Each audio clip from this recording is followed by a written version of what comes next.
Praise the lord. సహోదరులు భక్సింగ్ గారి అనుభవంలో దేవుడు తనకు బయలుపరిచిన దైవ మర్మములు. మోషే గుడారం అమర్చబోయినప్పుడు కొండ మీద నీకు చూపబడిన మాదిరి చొప్పున సమస్తమును చేయుటకు జాగ్రత్త పడుము అని దేవుని చేత హెచ్చరింపబడిను. హెబ్రీయులకు రాసిన పత్రిక 8వ అధ్యాయము 5వ వచనము.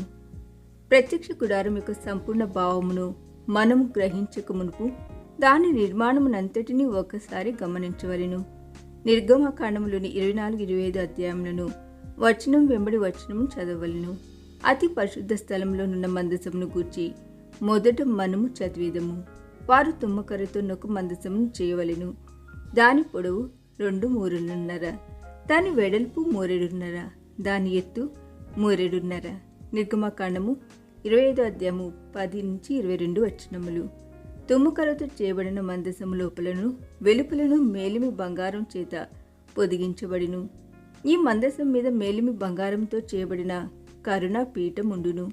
కరుణా పీఠం యొక్క 2 కొనల మీద కెరూబులు దాని ఏకాండముగా చేయబడిను. ఈ కెరూబుల మధ్య నుండి దేవుడు మాట్లాడుచుండెను. ప్రత్యక్ష గుడారములో ఈ మందసం ఉంచబడిన స్థలము అతి పరిశుద్ధ స్థలమని పిలువబడెను.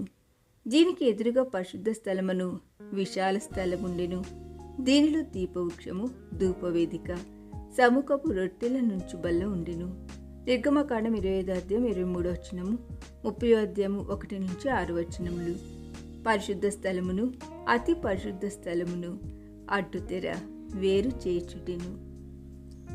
ఈ దిన ధ్యానము మనందరి ఆత్మీయ జీవితమునకు ఆశీర్వాదకరముగా ఉండునుగాక. ఆమేన్.